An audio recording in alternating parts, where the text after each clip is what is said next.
E aí, pessoal? Como estão vocês? É hoje, galerinha. É hoje que o filho chora e a mãe não vê, pois nós vamos estar falando dos fantasmas nobres que estão presentes no portão da Babilônia, pelo menos os que são conhecidos. Porque o que tem de tesouros escondidos nesse cofre do menino de ouro não daria nem pra contar em um único vídeo. Eu teria que fazer uma live de uma semana e olha lá. Então, se você quer saber o que realmente tem no cofre do nosso menino dourado, é mesmo, é? deixe o seu like, se inscreva no canal e venha fazer parte da nossa tábua redonda. É muito importante para o canal a ajuda de vocês, pois como eu já disse algumas vezes, um reino não é feito apenas do rei, ele precisa dos seus cavaleiros e guerreiros. Então, se você for um guerreiro, aperta no botão vermelho embaixo do vídeo, ou você vai ter que dar satisfações a um certo rei, que tem uma espada que só é capaz de abrir uma fratura no espaço-tempo, e ainda romper o princípio da criação. Já sabe de quem eu tô falando, não é? Enfim, chega de baboseira. E só venha comigo porque hoje vai ser interessante. Bora lá!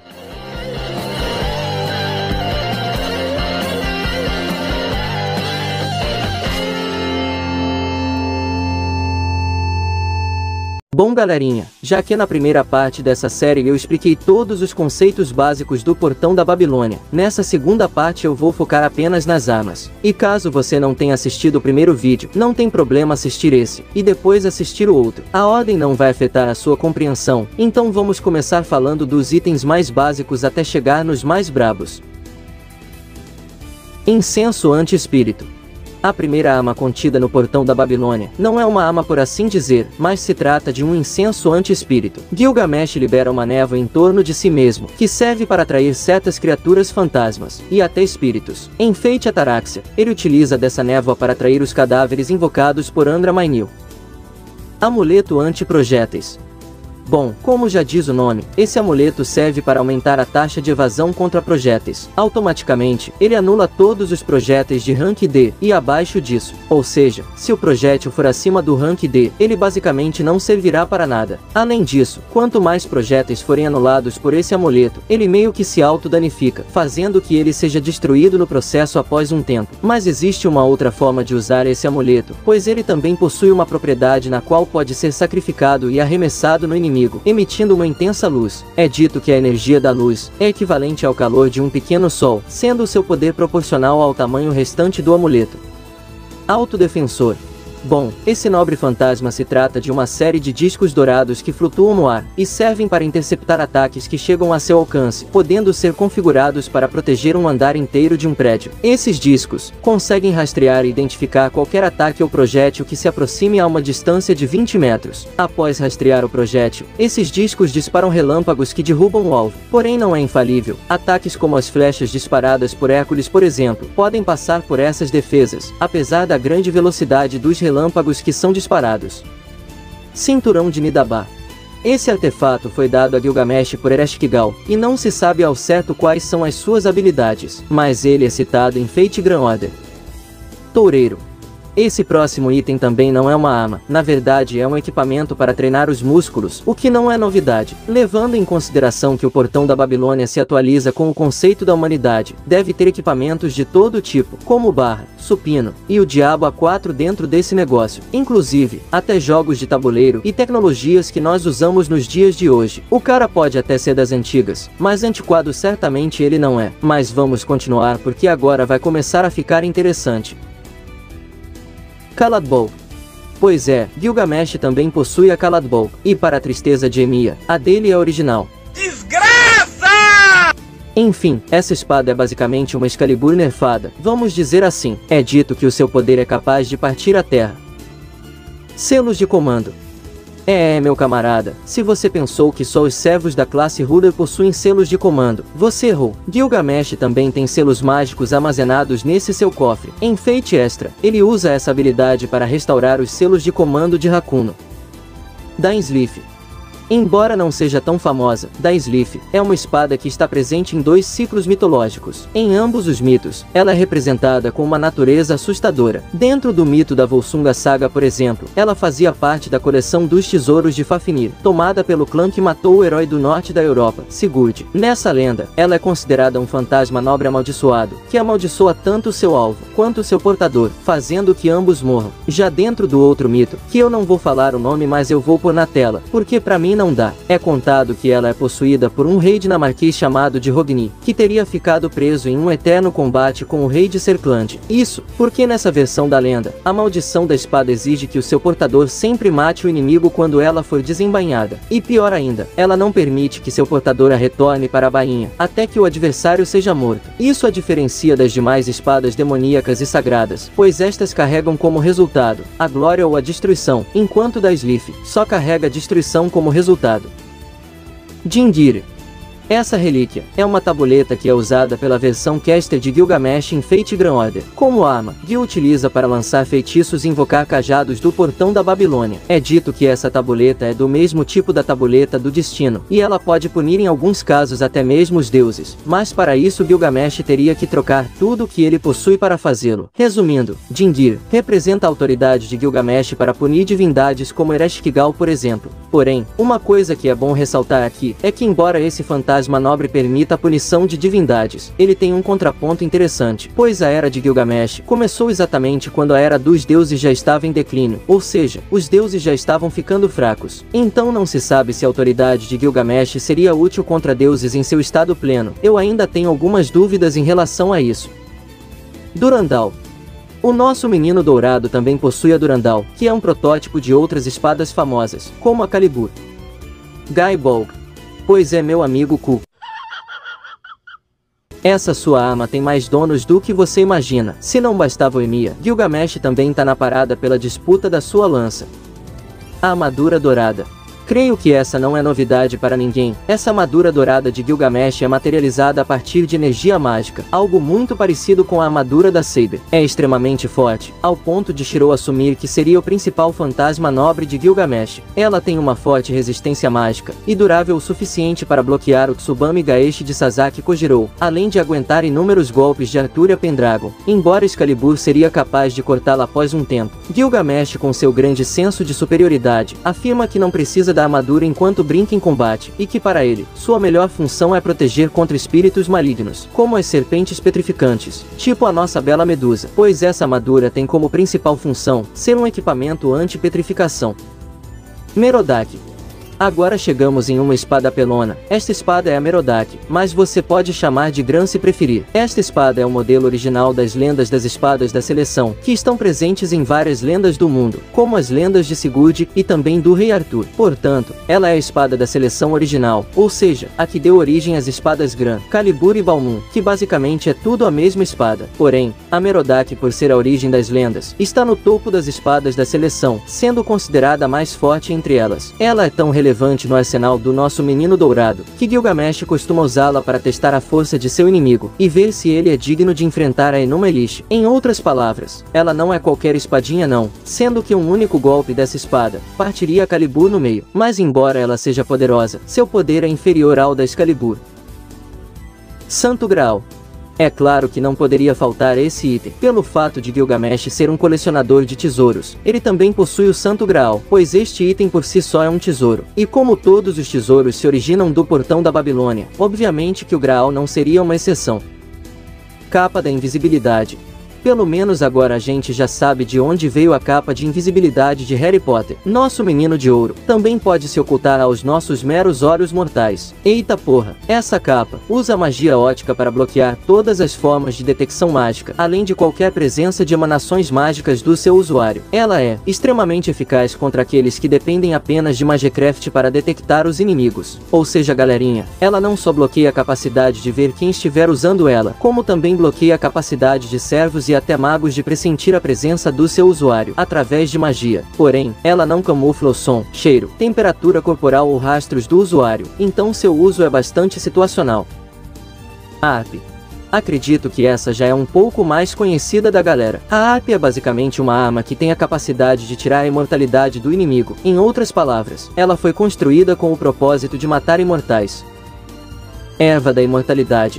A Erva da Imortalidade foi tirada do submundo durante a tentativa de Gilgamesh em ser imortal. Mais tarde, ele acabou recuperando novamente esse item com o objetivo de completar sua coleção. É dito que ele recuperou porque uma cobra havia roubado essa erva dele. Holtengate. Essa nada mais é que uma alabarda que foi transmitida na cultura chinesa. Ela não tem nada demais, podendo ser usada em combate de diversas formas, como empurrar, puxar, perfurar e aparar. É necessário um nível considerável de habilidade para manusear, e é dito que essa alabarda é a única de muitas que atingiu o nível de um fantasma nobre. Componentes de Hidra. Gilgamesh possuiu no seu arsenal a carne, o sangue e o antídoto de Hidra, apesar de ele mesmo declarar que não gosta da ideia de levar cobras para dentro do portão da Babilônia. Isso é até interessante, porque lembra do vídeo que eu falei das habilidades de Semiramis? Ela tem esse veneno e o Gilgamesh tem a cura. Isso nos indica que ele meio que não teria tantos problemas com esse veneno da rainha da Babilônia. Igyalima e Sul-Sagana.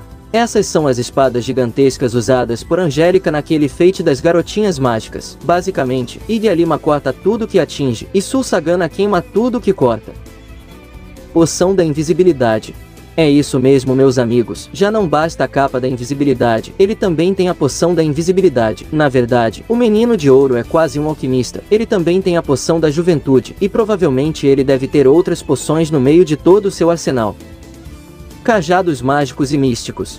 Dentro do arsenal do Rei dos Heróis, também estão presentes armamentos mágicos do tipo cajado. Sim, meus amigos, Gilgamesh possui uma quantidade incontável de cajados mágicos e códigos místicos, que são equipados com a grande magia da Era dos Deuses. Isso permite a manipulação livre de seus poderes, sem que o seu usuário tenha um grande gasto de energia mágica. Os efeitos desses cajados usados em batalha incluem Magecraft baseado em fogo, ataques de luz homem e Magecraft baseado em relâmpago. Algo bem interessante, diga-se de passagem. Escudo dos deuses. Pois é, lembro que eu disse que existem poucos escudos capazes de parar a Excalibur. Esse provavelmente é um deles. Esse escudo foi capaz de parar a Excalibur usada por Chloe em Fate Kaleido. Embora devemos considerar que a Excalibur usada por Chloe estava como Broken Phantasm, mas mesmo assim, eu acredito que esse escudo seja capaz de parar a Excalibur original. Nave de luz. Embora eu não tenha encontrado imagens dessa nave, é dito que Gilgamesh a usou em Fate Extra, e que sua velocidade ultrapassou a velocidade da luz, pelo fato que esse universo é basicamente digital, o que torna possível atingir grandes velocidades, incluindo a velocidade da luz. Isso permitiu Gilgamesh viajar a uma distância de milhões de anos em um único instante, o que impressionou até mesmo Kiara, pois atingir a velocidade da luz seria normal, mas ultrapassá-la foi algo que a surpreendeu. Tábuas do Destino.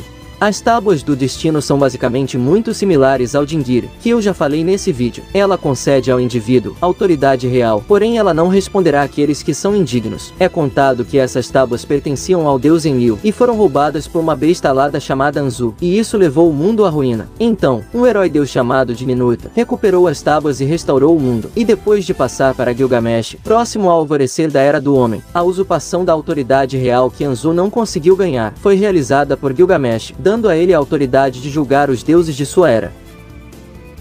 Nine Lives.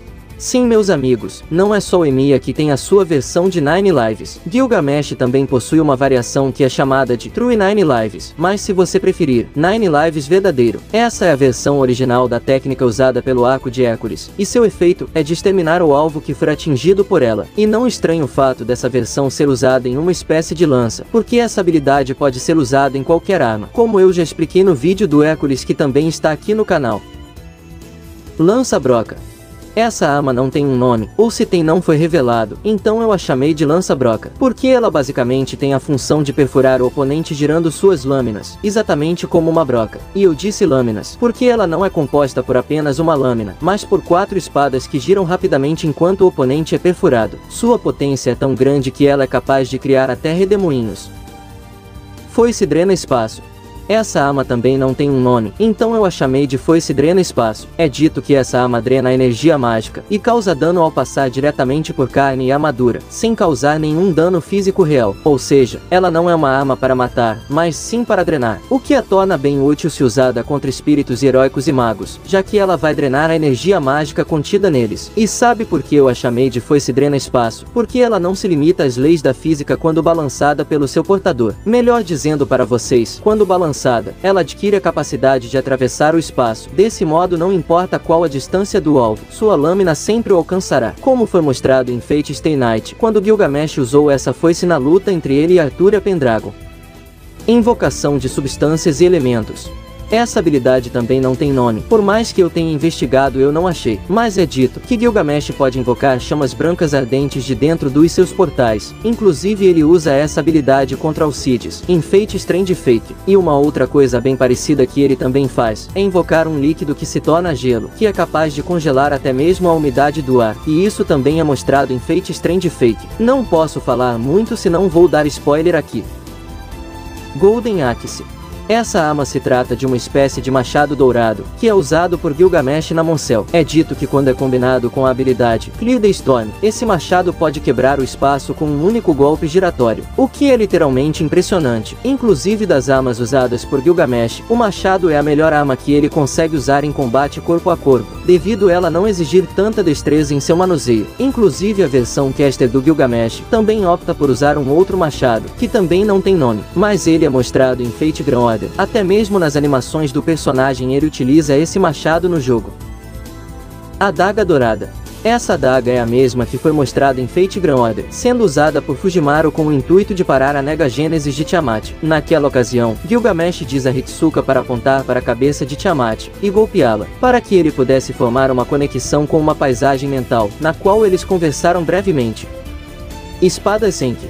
Essas espadas são usadas pela versão mais forte de Gilgamesh, no caso a versão extra, e também são usadas pelo Gilgamesh Prototype, que pra mim, é a versão mais da hora dele, até o cabelo desse cara é da hora. Essas armas, além dos machados, são armas que Gilgamesh consegue usar pelo fato de não exigir tanta técnica, já que ela é usada em conjunto. Além disso, essas espadas podem se conectar e se transformar em um arco, que é o seu verdadeiro propósito, podendo disparar flechas contra o inimigo. Como arco, essa arma pode liberar o seu verdadeiro fantasma nobre, que consiste em gerar uma flecha que é disparada no chão, e que atua como um rastreador por um verdadeiro trunfo. Essa flecha é implantada no alto da órbita do satélite acima da Terra, e então, Enki Real é cercado por 6 parafusos que convergem em torno da espada em uma espiral, fazendo que ela se torne uma lança que cai em direção à Terra, que é conhecida como Estrela da Destruição. Ao chegar na área determinada, ele desaparece no céu, e implanta um círculo mágico gigante que abre espaço para convocar o Suto de Utnapishtim, que basicamente é equivalente ao dilúvio de Noé. Em Fate Prototype, esse tsunami consegue facilmente cobrir toda a cidade em apenas alguns segundos, depois que Enki implantou o círculo mágico. Porém, graças a Excalibur do Arthur Proto, o pior não aconteceu, pois ele consegue superar o confronto, dividindo a água e vaporizando o mar, além de que a espada partiu a Estrela da Destruição e atingiu Gilgamesh no processo.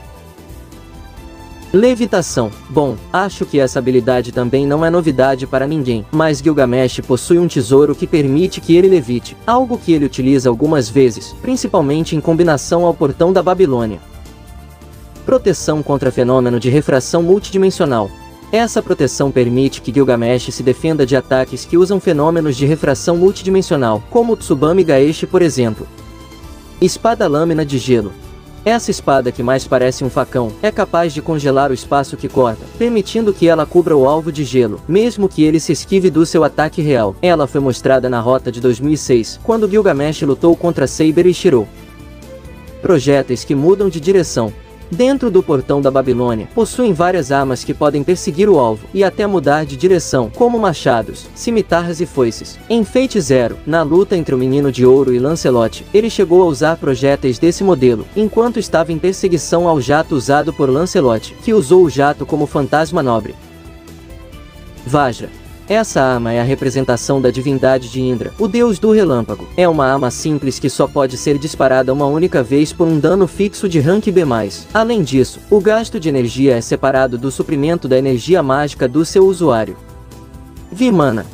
Bom, agora vamos começar a falar dos fantasmas nobres mais relevantes que estão dentro do Portão da Babilônia, e um deles é a sua nave, a famosa Vimana usada em Fate Zero. Essa máquina voadora é uma arca de coloração dourada e esmeralda, um fantasma nobre indiano de alta tecnologia que faria até a Área 51 ficar pálida. Ela é alimentada por um cristal solar, cristais de quartzo rutilados que queimam mercúrio como combustível. Essa nave supera as leis da física viajando na velocidade do pensamento e pode facilmente ultrapassar um jato formato moderno. Ela é equipada com um trono piloto que pode ser ejetado em situações de emergência e uma coluna de controle que não é utilizada, pois devido à interferência na operação do portão da Babilônia, é colocada diretamente em frente a ele. E meu amigo, as tecnologias equipadas nessa nave é de botar qualquer avião ou jato de guerra no chinelo. Essa nave é equipada com uma variedade de armas, desde metralhadoras antigas até ogivas nucleares antigas, que foram coletadas e armazenadas no tesouro de Gilgamesh. O seu desempenho enquanto voa inclui manobras em zigue-zague que desafiam as leis da física. Suas asas podem se desdobrar para viajar em alta velocidade e também empregar técnicas de emergência para evitar colisões. Além disso, ela conta com um sistema de camuflagem ótica e funções furtivas, além de interceptação de comunicação, uso de feixes a laser e até implantação de armas biológicas. Rapaz, isso é digno de Star Wars. E o Darkseid tem inveja desse cara. Enkidu. Bom, esse é o fantasma nobre a qual Gilgamesh mais deposita a sua confiança, mais que a Ea. Enkidu é uma corrente que ganhou esse nome devido ao amigo mais próximo de Gilgamesh, o nosso grande menino Argila. Ela foi criada com o propósito de amarrar os deuses para que eles não possam escapar, tornando-se uma das poucas armas antidivindade. Ela mantém o conceito de reinar sobre os deuses, e quanto maior for a divindade, mais fortes serão as suas amarras. Porém, o que não falam para as pessoas é que essa corrente tem um limite, além de não ser mais do que uma corrente difícil para um alvo sem divindade, como Saber, Assassin e Arqueiro. Já os alvos divinos são completamente mantidos no lugar, permitindo que ele amarre o touro do céu, que trouxe 7 anos de fome em Uruk. Mas ela tem um limite, já que até o próprio Gilgamesh é capaz de dizer que a corrente não é suficiente para prender completamente o semideus Hércules. Ou seja, Hércules foi capaz de arrebentar essa corrente, concretizando um feito que até então seria impossível, mostrando que sim, é possível escapar. Esse foi o 13º trabalho de um herói que superou o seu próprio mito, algo que o próprio Gilgamesh reconheceu.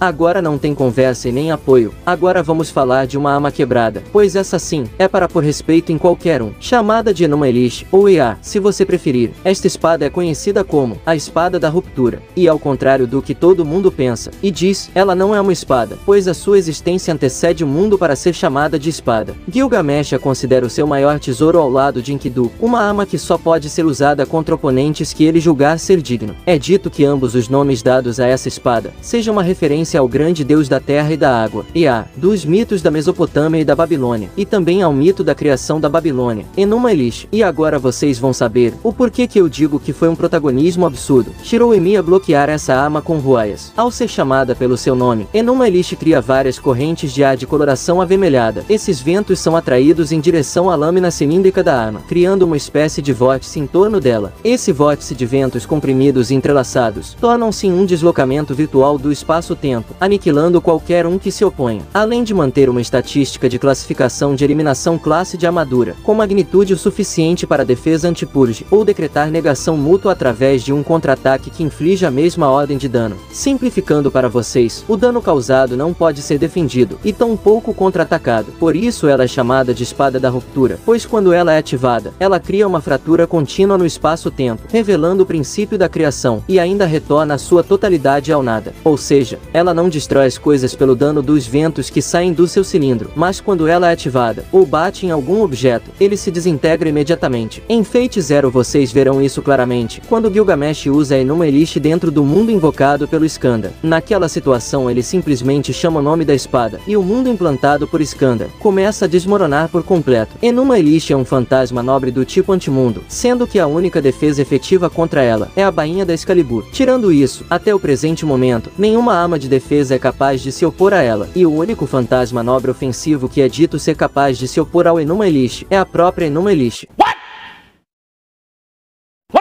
Exatamente isso, mas a Enuma Elish que eu estou falando agora é a Enuma Elish de Enkidu. Exatamente, meus amigos. Se falaram para você que não existe nada capaz de se opor a essa arma, mentiram. Com o seu fantasma nobre, Enkidu consegue bater de frente de igual para igual com Gilgamesh. Inclusive nas lendas ele foi criado para destruir o Gilgamesh, mas enfim, não é o caso aqui agora. É contado que quando o Enuma Elish de Enkidu se opõe ao Enuma Elish de Gilgamesh, ambos se cancelam. Isso acontece porque enquanto a Enuma Elish de Gilgamesh tem o conceito de levar a criação ao nada, a Enuma Elish de Enkidu tem o conceito de unir a criação e mantê-la unida. Isso é tão monstruoso, que quando aconteceu o confronto entre Enkidu e Gilgamesh, é dito que a sensação de quem estava presente é de que o mundo teria acabado 7 vezes e se reconstruído 7 vezes, tudo ao mesmo tempo. Uma batalha épica, digna de 2 mitos que marcaram suas histórias, algo no mínimo impressionante. Isso deixa claro que existem sim, espíritos heróicos fortíssimos que podem bater de frente com o nosso menino dourado, e Enkidu é um deles. E só para constar, esse Gilgamesh dessa luta épica é o mesmo Gilgamesh vivo. Em outras palavras, ele é o Gilgamesh com todo o seu potencial, sem nenhuma limitação, seja por mestres, restrições e etc. Ele é o mesmo Gilgamesh do Fate Extra, só para deixar bem claro aqui para todos vocês.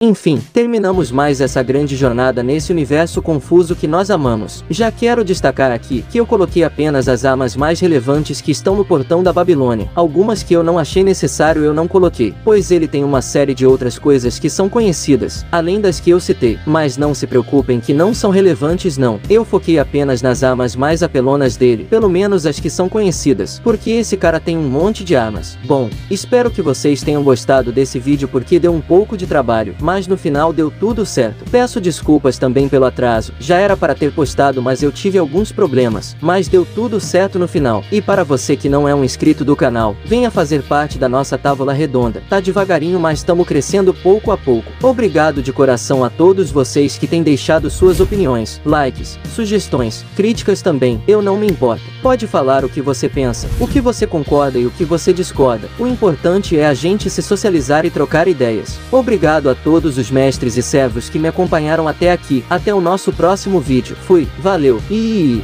tamo junto!